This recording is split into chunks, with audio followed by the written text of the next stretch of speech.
From a 2-game slate the first day, we bounced up to a 12-game slate for day 2, and now we bounce back to another 2-game slate for day 3 in the NBA. Hopefully the NBA is off to a good start for you. I'm actually recording this on Wednesday morning, so I don't even know how Wednesday in the NBA has gone for me yet. Can't tell you good or bad.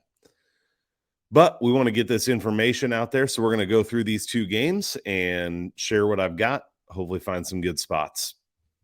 First up, we have the Milwaukee Bucks making their season debut against the Philadelphia 76ers in their second game. Philadelphia obviously off a significant loss, not in terms of how important it is, but in terms of how much they lost by to the Boston Celtics.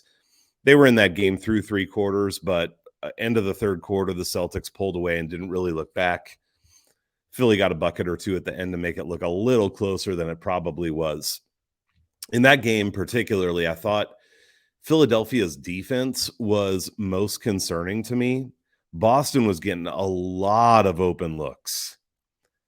I know Embiid isn't always running all over the place, but he looked low on effort. And this is one of the things with the NBA regular season is effort's going to be up and down. It's a long season and guys are trying to preserve themselves. I think generally put in enough effort to give themselves a chance to win the game. I don't mean that, but it's not always going to be maximum effort from all these guys. It seemed like Boston was a little more amped up for this game and came out with more energy and at least sustained that all the way through the end. The first half was close. It was a good game for James Harden, which is one of the things that I said a couple days ago is if he can be a substantial player for Philadelphia this year, not even necessarily the superstar, but just a strong contributor that makes other people better, that this is a team to watch out for. And at least in game 1, he played really well. Got to give him credit for that. Going to go through a few things here early on in the season, looking at whatever factors we can find. Certainly getting a game under Philadelphia's belt gave us a little bit to look at. Overall, I think their pieces looked strong. Definitely not concerned about them. It would be kind of ridiculous to be concerned after one game. So looking at the preseason, Milwaukee went 0-5. I don't really care for a team like this. We know this is a good team that's going to rest guys and probably doesn't care about the preseason at all. I care more about it for teams that have changed a lot or younger teams. So whatever. Philadelphia went 4-0 in the preseason. We saw how much that mattered in game 1. Looking back to the first 10 games of last season, though, Milwaukee did come out kind of slow, 4-6, 1-4 at home, 3-2 on the road. They're playing this game on the road, so their offensive rating through those first 10 games last year, 109.2. That's points per game, 109.2. Offensive rating was 106.6. Defensive rating, 106.2. Pace, 102.7, and a margin of victory of 0.4. So meh. Fine on all counts. Nothing amazing, nothing terrible. Philadelphia, as we talked about a couple days ago, came out hot, went 8-2. 4-1 at home, 4-1 on the road. Their offensive rating was 116.1 at home, defensive rating of 107.7, and a margin of victory of 8.4. So they came out and played really well at home to begin the season last year. I kind of look for that to happen again here. Milwaukee has Connaughton, Middleton, and Ingles all out. Joe Ingles was really their only addition in the offseason, and he's coming off of an injury. Still won't be playing. Philadelphia, again, added Harrell, House, Melton, Tucker, lost Danny Green. Doesn't look like they should have any injury concerns. In terms of how these two teams match up against each other, Milwaukee has won 7 of the last 8. They won those games by 2. Well, they won by 2, lost by 3, won by 9. So those were close. Lost by 38, 7-4, 21, and 11. So most of the games were less than a 10-point margin, but Milwaukee has been dominant in this matchup in the last 3 years. Milwaukee's 4-1 against the spread in the last 5 between these teams. The over is 4-1 in the last 5, and the over is 6-1 in the last 7 at Philadelphia, for whatever those trends are worth. In Philly's first game against Boston, as I mentioned, a couple stats to just back up what I said at the beginning. It was a rough night on defense, 128.3 defensive rating. That's atrocious. I mean, That will be up there, I would imagine, with the worst defensive games that we will see Philadelphia play all year. That's how bad that is. They were pretty good on offense, 119.2 offensive rating, so they did play well offensively. I would expect them in their home opener to come out and tighten the screws a little bit, play better defensively. Obviously, Milwaukee is a tough matchup, but Milwaukee is another one of these teams I could really see Milwaukee coming out similarly to how Philadelphia did, playing in Boston in their first game, where it's a close game back and forth, but maybe they just don't have the edge all the way to the end to close it out. At -3.5, I'm not a huge fan of the spread here. My best advice with this one, because I am on the Philadelphia side, and I would rather take Philadelphia -3.5 than Milwaukee +3.5. But I would rather just wait and try to get Philadelphia money line or even with a few points live.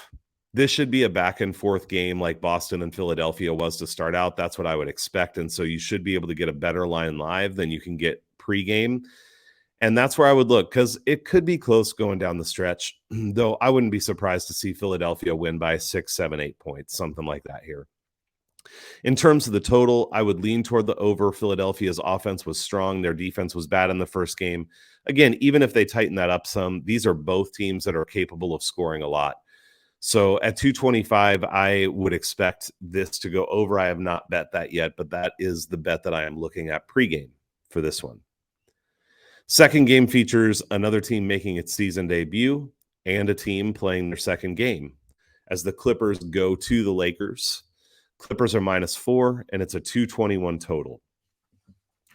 Let's start out talking about additions and subtractions to these rosters. We did this with the Lakers a little bit in their first game, so I'll go through that quickly. The Clippers added John Wall. Who knows whether that's a good thing or not? He's played so little that in the last 3 years that it is really hard to know what adding John Wall does for this team. I doubt that it's negative. I just don't know how big of a positive it is. Obviously, the big news here is getting Kawhi Leonard back. He did play in the preseason, so I would expect him to be starting in this game. Kawhi's always going to have the load management, and that's going to be taking nights off, but it may also be limiting minutes. So I don't necessarily see him playing a full complement of minutes in the first game, but I think he should be out there. And this team found a way to be relatively good without him last year. And so I think just having him out there will be a positive for the time that he can be out there. In the preseason, the Clippers went 1-2, scored 102, 117, 115. Again, with a team like this, I don't care very much.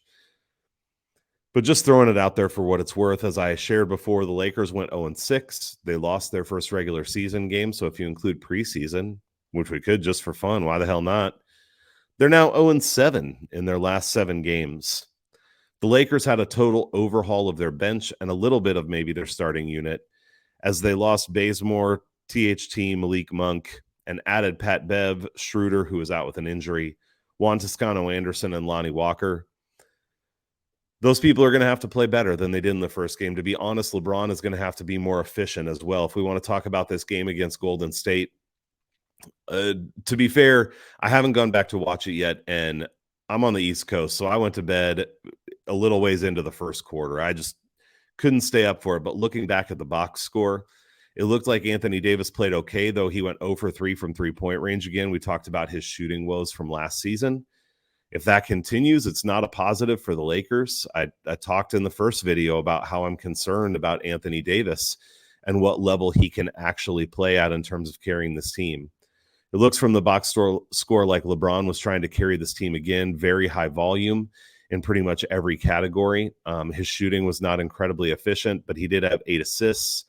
And surprisingly, Russ played reasonably well. The highlight going around the internet is of him taking that step back 3 and airballing it. But I believe he went 1 for 3 from three-point range, had a double-double. So it didn't look like Russ played incredibly bad. He's getting crapped on a lot, and I've been one of the ones crapping on him to own that. I still think that having Russ on that team is not a good thing for chemistry and isn't a positive in the long run. And as long as he's there and a significant piece, this is a team I'm going to continue to be down on. In that game against Golden State, The Lakers' offensive rating was 95.9. That's really bad.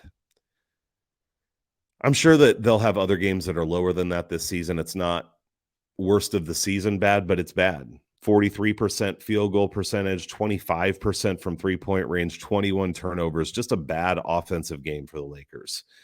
Doesn't bode well going up against a team that was good on defense last year and now gets Kawhi Leonard back. So should be even better on defense this year. Their defensive rating was 108.2, which is okay. It falls in that middle range of just fine. Even shaded a little bit toward good, but in terms of the Clippers versus the Lakers specifically, the Clippers have won 7 straight. And they've won those games by 21, 3, 1, 4, 22, 18, and 7. So in about half of them, it's been by a significant margin. The other half, not so much.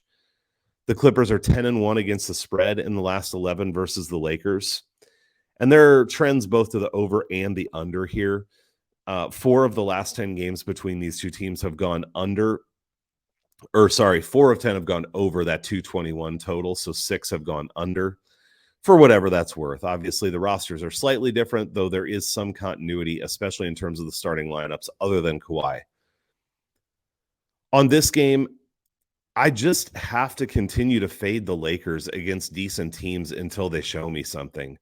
I know that people want to look at the Lakers as at least a play-in team, if not fighting to get up into that 6 or 5 spot. I just don't see it.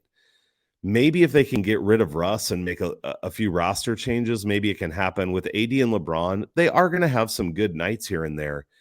But this is a team that I think we can still sell on here. The Clippers should be stronger this year with Kawhi back. They proved to be a good team last year, not a great team, even without him. And so I think that the Clippers should have a strong season. I do think they're challenging to be in those top 4 seeds in the West this year. And that gets started in this game. This is their opener. Obviously, it's in LA for both teams, even though it's a home game for the Lakers. This is another one where I'm wrestling with whether to take the Clippers -4 or to watch it live again. I don't necessarily love the -4, but it's probably seems about right to me. In terms of the total, I would look to the under here, actually. I know that the Lakers played decent defense in their first game. I think the Clippers' strength is going to be their defense. I think both these teams are going to play a little bit slow. And so I would look for this to be a little bit more of a defensive matchup. Maybe it's like a 112 to 106 kind of game, which says that I'm putting it close to this total, which is why I wouldn't expect myself to actually place a bet on it. But if I was going to go one way or the other, it would be to the under. All right, those are the 2 games for Thursday's slate. Enjoy your NBA. I'll talk to you later.